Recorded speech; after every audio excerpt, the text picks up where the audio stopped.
all databases have this concept of functions and procedures, and then we'll talk about triggers, which have to relate to functions.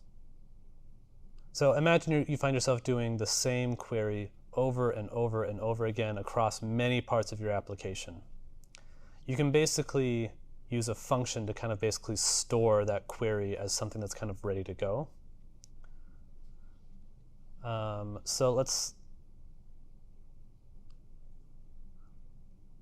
say we're focusing on a recipe site with few ingredients, right? Like, I don't know, I have a couple recipe books that are basically like, you live at home by yourself and you only have like a pan and 5 ingredients. I like those books because I don't live by myself, but I'm also very lazy, so I like those kind of recipes. So imagine we have like a filter for that on our recipe website. So we'd be selecting from recipe ingredients. We'd have some sort of like count title between 4 and 6. So let's just go ahead and run that. And you can see here, this is ingredients where that works, right? Where we have like 4 to 6 ingredients or something like that, right?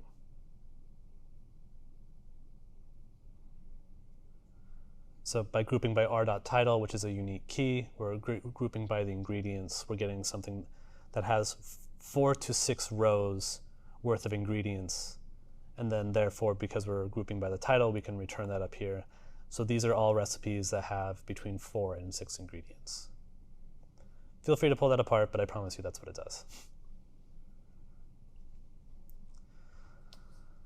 So let's say that we're doing our recipe website. Users start hitting that specific page a lot. It gets really popular. It gets way more popular than the rest of our website. As a good, product owner and trying to pivot into market fit, we just say like, let's do that entirely now, right? Like, this is our entire website. We're going to focus on these like low ingredient kind of recipes. So what we could do then is we could create a function that gives us that, right? So we can create this function here called get recipes with ingredients. We can give it a between 4 and 6, between 2 and 3, between 1 and 10, right? It gives us some flexibility and some reusability to it. This is what functions are for Postgres. It's one of the things that they can do. We'll see other things that they can do later. But that's kind of the idea here. Now, this is a language called PLPG SQL, programming language, Postgres SQLs, right? So basically, it's a SQL kind of like programming language. So you can see here, all of this looks really similar to SQL, right? There's a couple of new things like return query. That's not a part of SQL, but there's a bunch of stuff in here that's made to feel very SQL-like. You can actually do JavaScript here. You can do Python. You can do Java. You can do Perl. And those are the ones that I'm aware of. It requires you to download like an extension to Postgres and install it. I thought about doing JavaScript because obviously this is front-end masters. That would make some sense. But in the end, I ended up fighting the config so much. I was like, I don't want students to do that. I haven't used it actually personally to do it with JavaScript, so I'm just going to show you how to do it with PLPG SQL, because this is actually built into Postgres directly. And it's SQL. It's an SQL course, it makes sense. But just know if you're like really getting into this, you can do it directly with Java, JavaScript, and so on and so forth. So let's talk about several of the things in here. You don't have to have the or replace, but I put this here so you can copy and paste it multiple times if you decide that you messed it up or want to fix it or try different things. But you can put create here. If it exists, it will fail, right? So that's what you need the or replace for. You can also drop them. So you can say drop function get recipes with ingredients, and it'll get rid of it.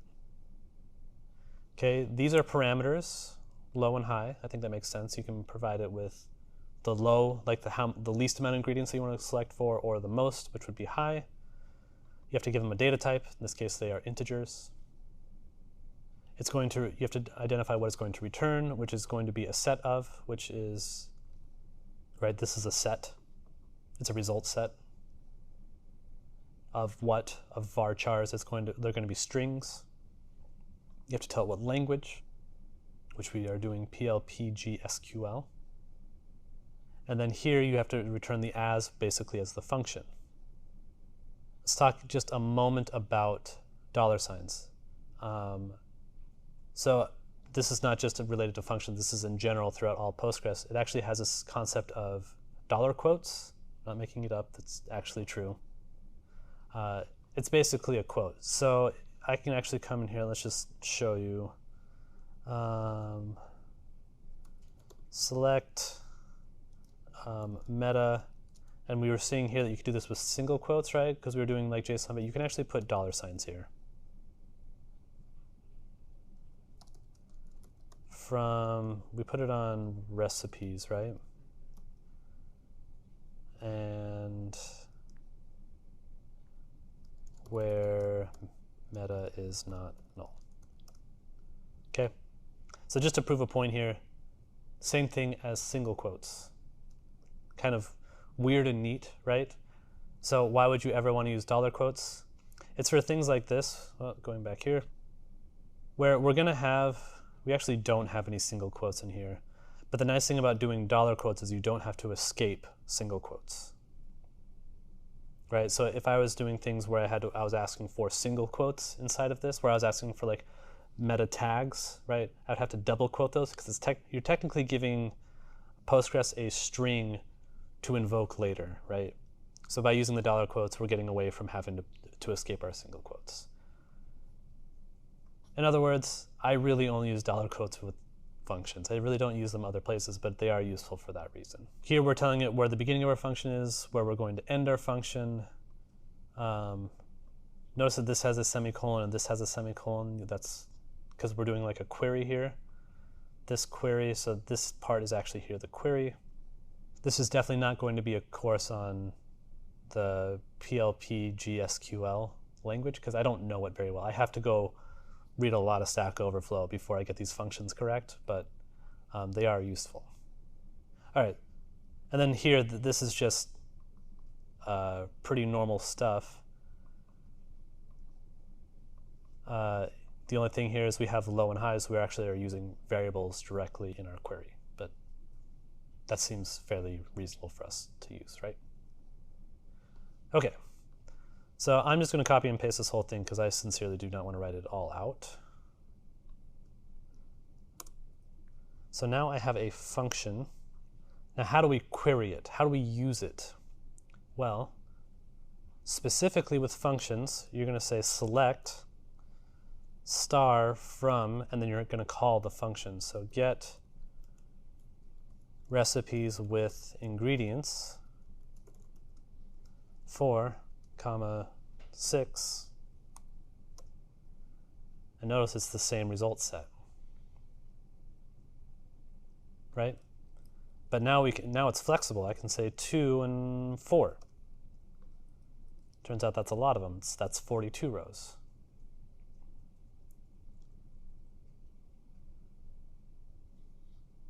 But now we have this flexible thing. If we were using this everywhere on our website, this was like a really important like search facet for us. I'm sure you can imagine this being really useful to you. First thing I'm going to say is like this is just one of a couple ways that you could accomplish this, but it's a way to accomplish this, right? Let's make sure I covered everything I wanted to here. So yeah, PLPGSQL. It's a full language. It can do a lot of stuff. It has for loops. It has conditionals. It's a Turing-complete programming language. I'm probably, like, someone's probably written Doom in it, right? Like, I can't prove that, but I just assume that if it's a programming language, someone ported Doom to it. Now I'm scared to Google it because it's probably true.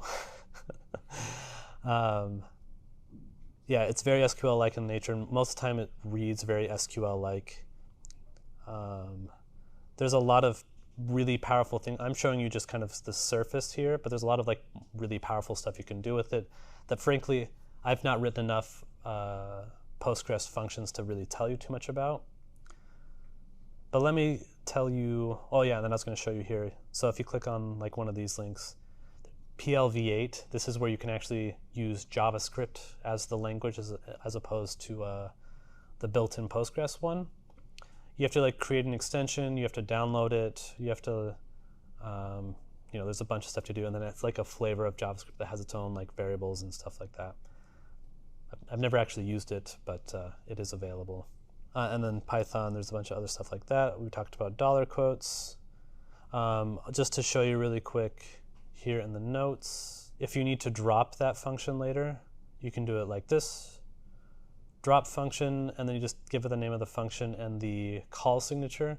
You can technically overload these, right? So I could have like a low, high, and medium, right? So you actually do have to tell it what parameters, because you have to tell it the whole signature. But that's the function that you would run to delete it. And then, so the next thing I just want to like talk about briefly is do not go overboard with functions. So the first question I'm going to ask you is, if you write this huge function and then you store it in your Postgres like this, it's not going into source control, right? It's not going into the rest of your code base. That kind of sucks.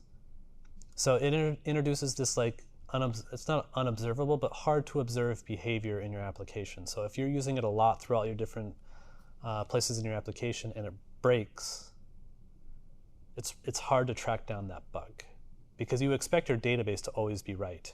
So you're introducing user error or developer error to your database. That is scary. It should be scary. There's ways you can get around that. You can store the functions locally, and then commit that to Git. And then when you start up your database, it's pushed into your database. It gets messy though, right? It adds indirection to your application and makes it harder to reason about what's going on in your application. So I'm going to invite you to think about it in things like, if you need to do something that you cannot do in your code and would not make sense to do in your code, by all means, this is another tool in your toolbox to use, right? You could make your entire application totally just in Postgres functions if you wanted. Dear God, please don't. As your potential future coworker, just don't. Just write code, right? They have done like some really impressive things. Like if you've ever heard of like Hasura makes extensive use of Postgres functions to give you like basically GraphQL at the Postgres layer. It's really impressive stuff. I wouldn't want to work on their code base personally. So that's my pitch for you. If you're doing something that really can only be done at the database layer or makes a lot of sense to do at the database layer, think about using these. Otherwise, I'd say just put it in your Node code or your Python code or whatever. Okay, any questions? If you're not like writing the SQL code locally, how do you view the function again? Like if you want to see what the function actually is? There's a way to do it. I don't know though.